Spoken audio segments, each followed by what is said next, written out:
Imagine standing on a rocky hillside in the 7th century BCE, watching a council of old men examine a newborn baby.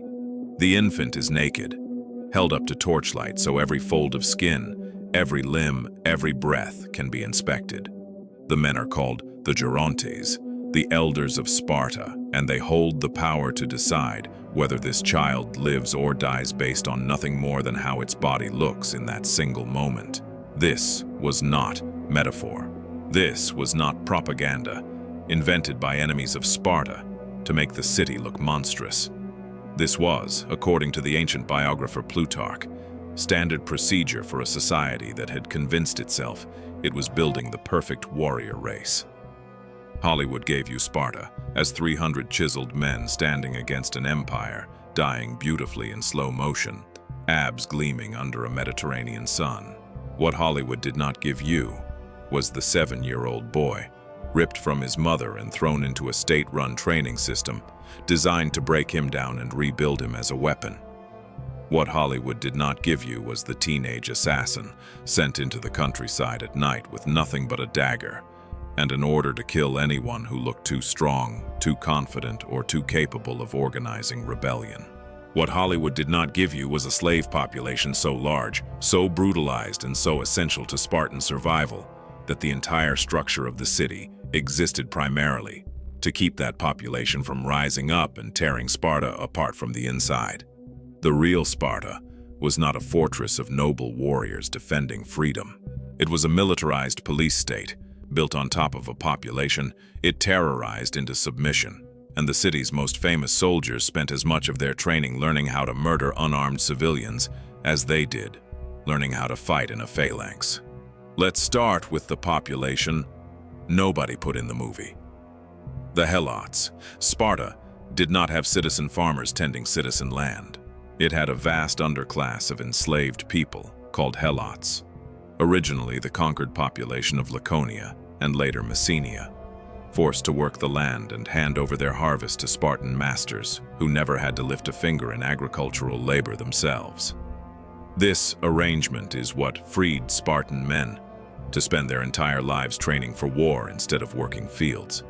It is the economic engine that made the legendary Spartan warrior possible. And it came with a mathematical problem that terrified every Spartan citizen from childhood. The Helots outnumbered them. Ancient sources suggest a ratio that could run as high as 7-to-1, sometimes higher depending on the region and period. A society that enslaves 7 people for every 1 free citizen does not sleep easy. It builds institutions specifically designed around the fear of rebellion. And Sparta's answer to that fear was the Krypteia. Every autumn, the 5 ephors, Sparta's elected magistrates, performed a ritual that historians now describe as one of the most chilling pieces of legal theater in the ancient world. They formally declared war on the Helot population, not a metaphorical declaration, an actual, legal declaration of war against people who were, technically, the property and subjects of the state they were now at war with. The purpose of this declaration was simple and calculated. It meant that any Spartan citizen who killed a Helot afterward could not be prosecuted for murder because the killing had occurred during a state of war. This single piece of bureaucratic cruelty created the legal foundation for the Krypteia to operate. The Krypteia was an organization composed of the most promising graduates of Sparta's military training system. Ancient sources describe the selection process as choosing the most discreet, most capable young men, the ones the state trusted to operate independently and ruthlessly. They were sent out into the Laconian countryside, equipped with nothing but a short blade and the bare minimum of supplies. During the day, they hid in obscure, out-of-the-way places, scattered and silent. At night, they moved. Their targets were Helots who appeared too strong, too well-fed, too confident, or too capable of leading resistance. The instructions were not subtle. Find them, kill them, return to the barracks before dawn. The historian Paul Cartledge, one of the most respected scholars of ancient Sparta working today, describes the Krypteia as state-sanctioned terrorism operating under a legal fiction that made murder administratively tidy not metaphorical terrorism. Actual government policy of selective assassination, carried out by teenagers against an enslaved population that had no legal recourse and no protection. This is the part of Spartan history that the movies never show you, because there is nothing heroic about it. There is no glory in a 17-year-old boy stalking a farmer through wheat fields in the dark and cutting his throat because someone decided he looked like trouble. If you think Sparta sounds disturbing already, we have not even reached the part of this story that most people have actually heard of. The part about the babies. Subscribe to Erased from History now, because what we are about to show you next is the single most repeated claim about ancient Sparta, and the truth behind it is more complicated and in some ways more disturbing than the legend itself. According to Plutarch, every newborn child in Sparta was inspected by a council of tribal elders.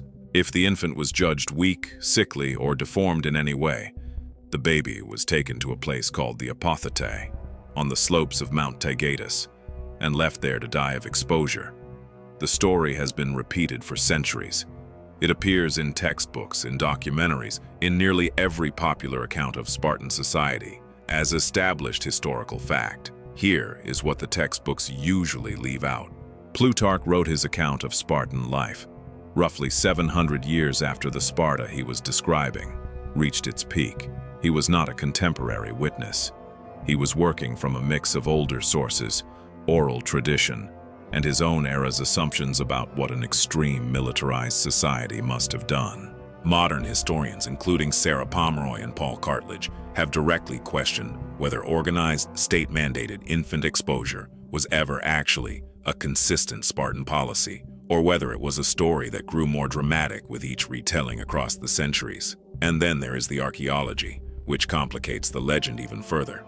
The site traditionally identified as the Apothecae, the supposed killing ground on Mount Taygetus, has been excavated.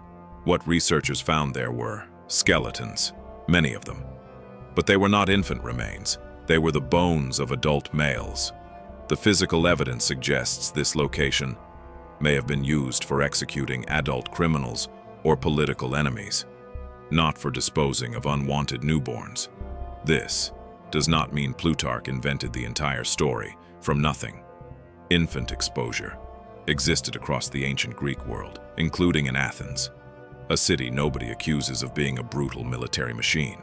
What it means is that the specific, dramatic version of Sparta's baby-killing ritual that has been repeated in book after book, documentary after documentary, may be exaggeration layered onto a real, but far more ordinary ancient practice. The myth grew because it fit the image people already had of Sparta.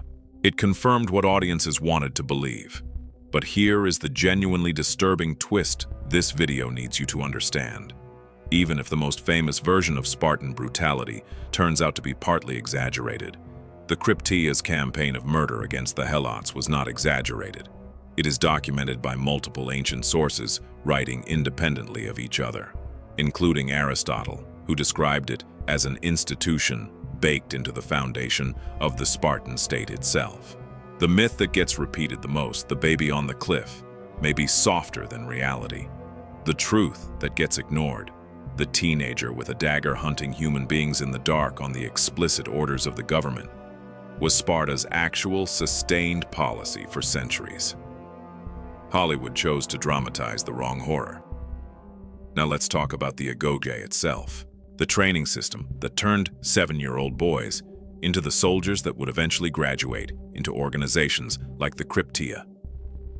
At age 7, Spartan boys were removed from their families and enrolled in a compulsory state education system, unlike anything else in the ancient Mediterranean world. This was not school in any sense a modern audience would recognize. The Agoge was designed to dismantle a child's individual identity and replace it with absolute obedience to the collective. Boys were deliberately underfed. Hunger was not an accident of poor resources, it was an intentional design feature. Underfed boys were encouraged to steal food to supplement their diet, and getting caught stealing resulted in a beating, not because theft itself was the crime, but because failing to steal undetected proved you lacked the stealth and cunning a soldier would need on campaign one day. Sparta was teaching children that getting caught was the actual offense, not the act itself. This moral framework, where successful deception was rewarded and failure was punished, shaped how an entire generation of Spartan men understood right and wrong. At around age 12, conditions became harsher still. Clothing was reduced. Boys slept outdoors through brutal winters on nothing but reeds they gathered themselves from riverbanks, with no blankets, no fire, no protection beyond what their own bodies could endure. This was deliberate exposure to suffering as a teaching tool, meant to harden bodies and minds against the discomforts of military campaigns they would face as adults.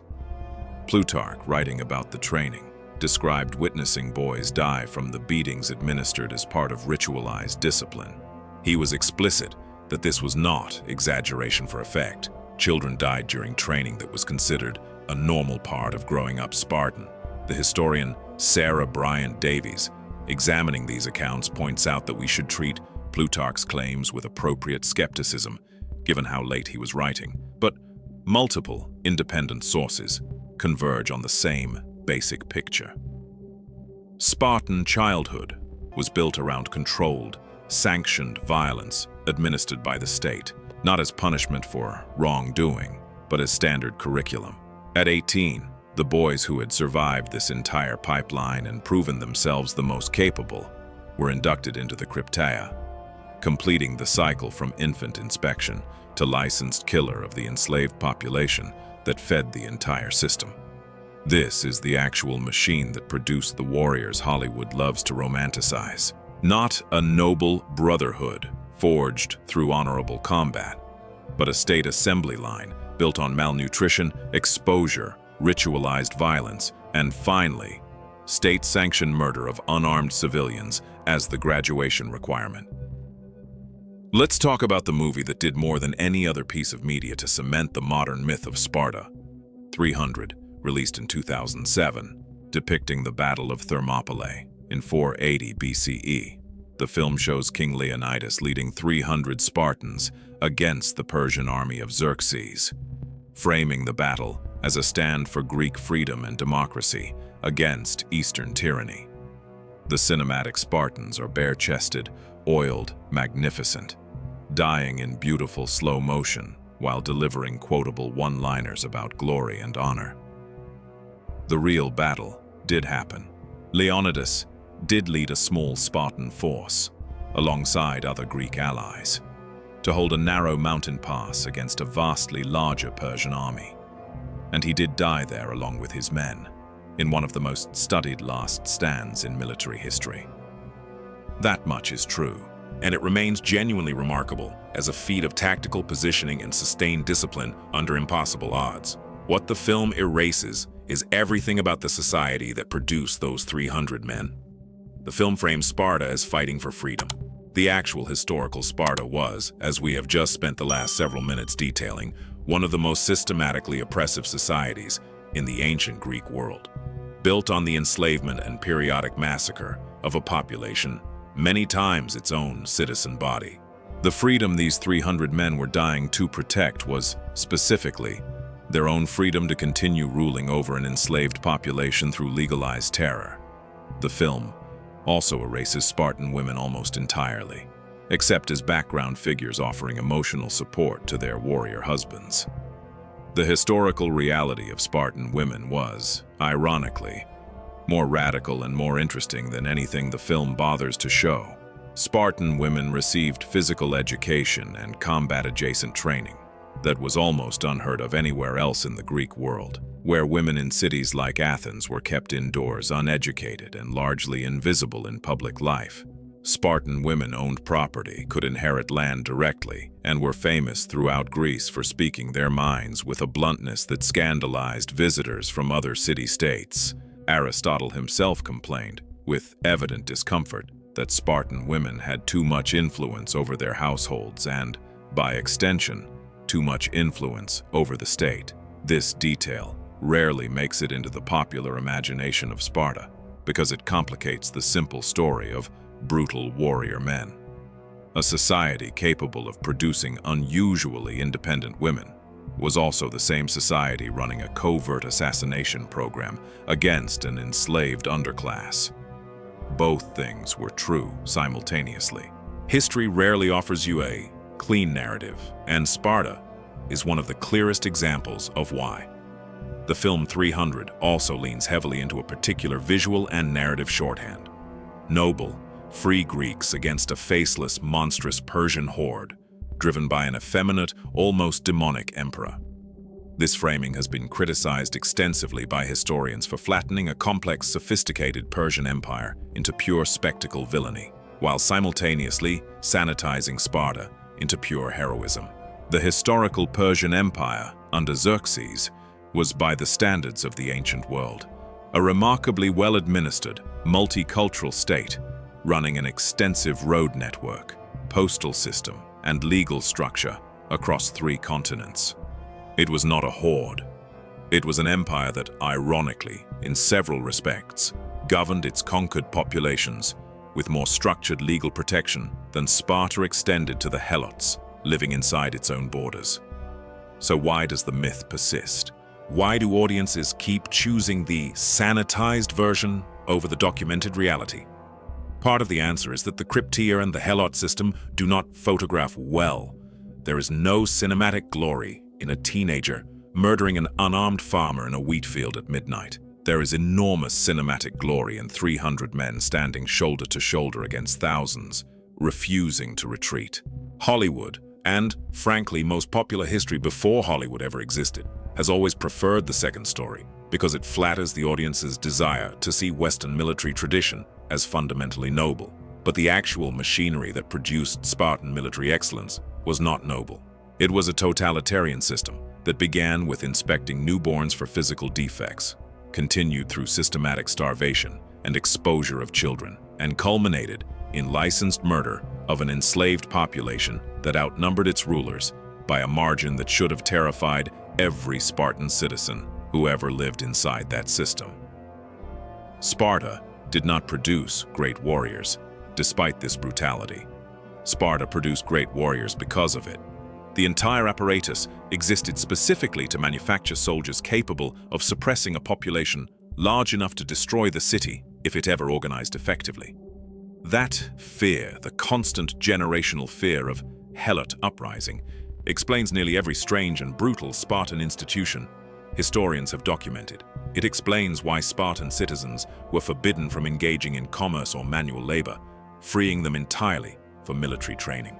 It explains why Spartan boys were removed from their families at 7, ensuring loyalty to the state superseded loyalty to any individual household. It explains why the Krypteia existed as an institutionalized, legally protected killing program, rather than an occasional, deniable atrocity. Sparta was not paranoid without reason. It had built a society that depended entirely on terrorizing 7 enslaved people for every 1 free citizen. And it understood, with brutal clarity, exactly what would happen if that terror ever failed.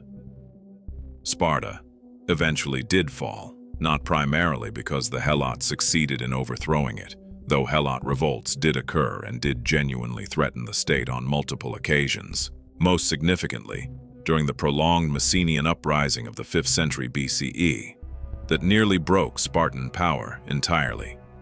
Sparta's decline came through a combination of demographic collapse among its shrinking citizen class, military defeats that exposed the limits of a society too rigid to adapt, and the simple, grinding unsustainability of maintaining permanent occupation over a population that never stopped resenting its chains. By the time Rome absorbed Greece centuries later, Sparta had become a diminished shadow of its former power, eventually surviving mostly as a tourist curiosity for wealthy Romans who wanted to see the famous warrior city for themselves.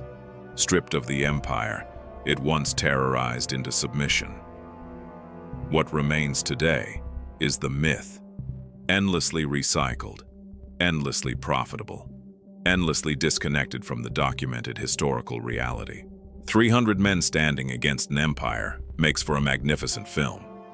It makes for a far less comfortable documentary when you include the 7-year-old boys taken from their mothers, the teenagers sent out at night with daggers and a license to kill, and the population of human beings whose forced, uncompensated, terrorized labor made the entire legendary warrior society possible in the first place. The Spartans you have been taught to admire did not become legendary despite committing atrocities. They became legendary through a system built specifically to produce men capable of committing them without hesitation, generation after generation, for centuries. That is the truth Hollywood erased.